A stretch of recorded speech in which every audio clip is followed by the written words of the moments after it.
I will do a walk around with you around the boat. She's built in 1977, especially for the Whitbread World Race, commissioned by Mr. van Riestchoten, Connie van Riestchoten, a Dutch guy who wanted to sail the race. And he ended up with this design, which is actually a small sister of the Swan 65. And the Swan 65 was then the boat to race around the world. But he decided I wanted to have a better boat and a little bit smaller, faster and more sturdy. So Sparkman and Stevens decided to build a new design, and they came up with the Catch. She also came with the Cockpit cover, we call it the doghouse, and which is actually offshore racing. Without it, I can't imagine anymore. And if you look to the Icomas, the modern racing boats, they all have Dodgers. So actually this boat was far ahead of its time. When we bought the boat with the foundation, she had one mast. The second mast, this was all gone. It has no Dodger on it, there was no mast on it, on the second mast. And we decided to rebuild her completely. So the whole boat went bone aluminium.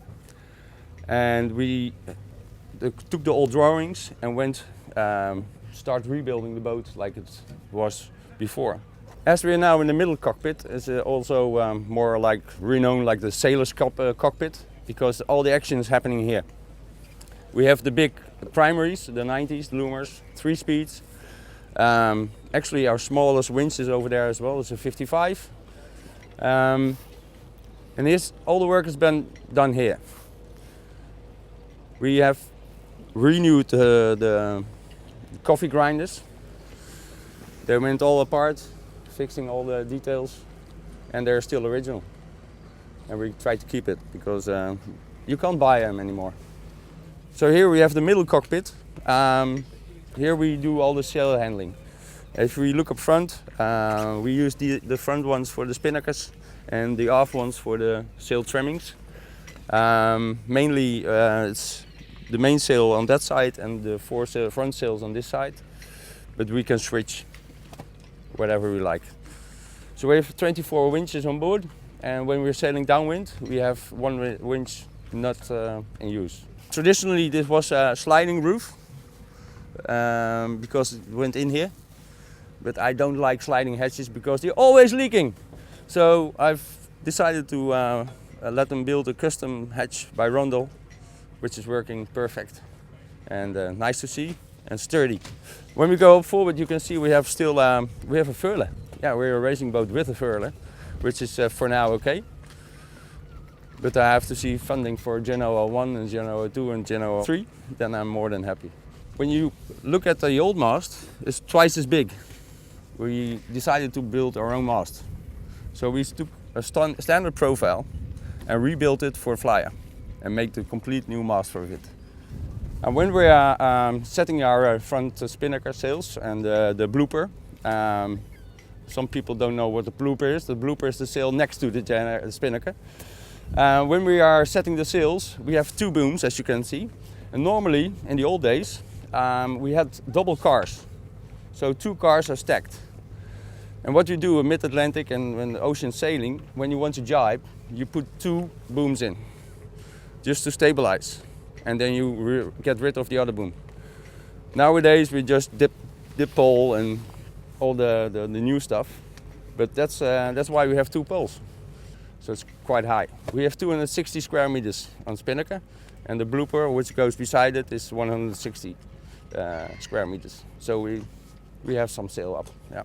When the wind direction is going to the 50 degrees, then she's getting anger. She wants, and then you can feel her like. And then with 35 knots of wind, we have 1 reef in the main, the mizzen up, and the Genoa up, and she's going like, yeah. Currently we are inside, obviously. We're in the front of the boat, and actually this is not original. This is built in '81 for the second owner of Alaska Eagle, how she called then. And they built an interior in here. Normally, in the flyer days, it was all aluminium and with bunks like this. And it was also used as a sail storage.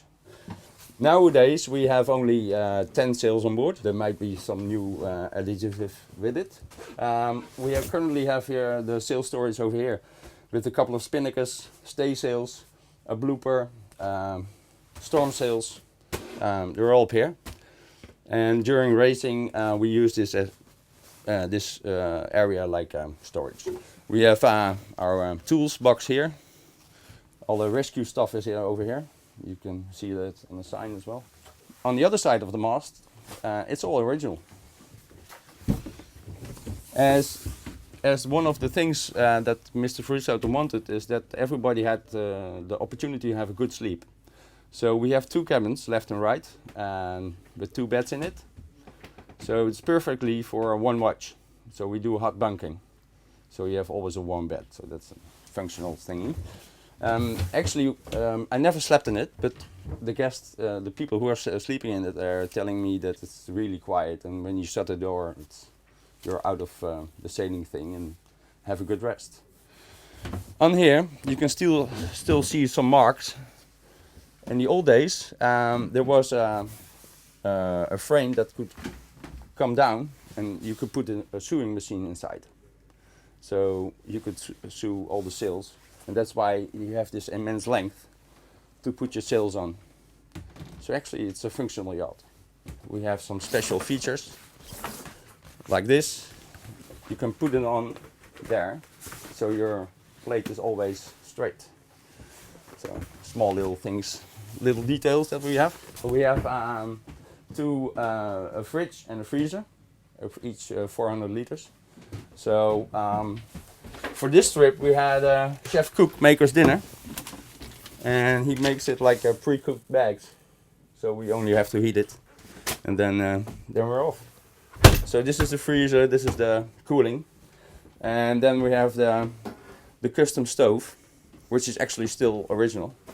If we move aft, you can see there's a lot of cabinary, which is all being built in '81 as well. In the old days, this was an open area, and you could see the engine.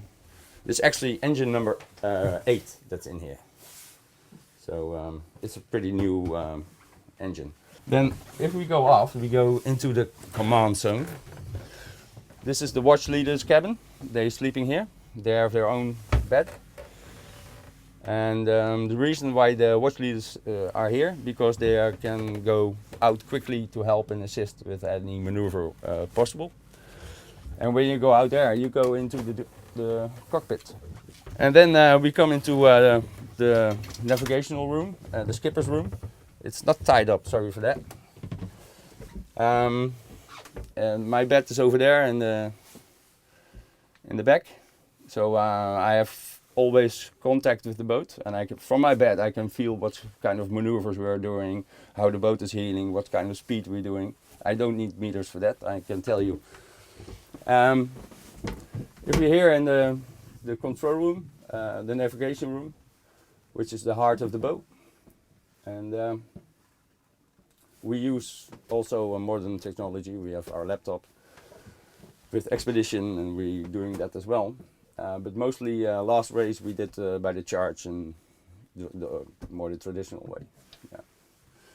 As you can see, we have a couple of meters which are still original, those then, and of course the pencil sharpener is original. Further, it's all renewed and still in working order. One special thing that we have here is that Mr. van Riestchoten died in 2013 November.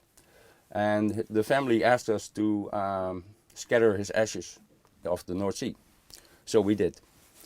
And this is the plaquette which every competitor got from the Whitbread Race. And this one is from Mr. van Riestchoten. And we got it from the family that he is always sailing with us. That's cool.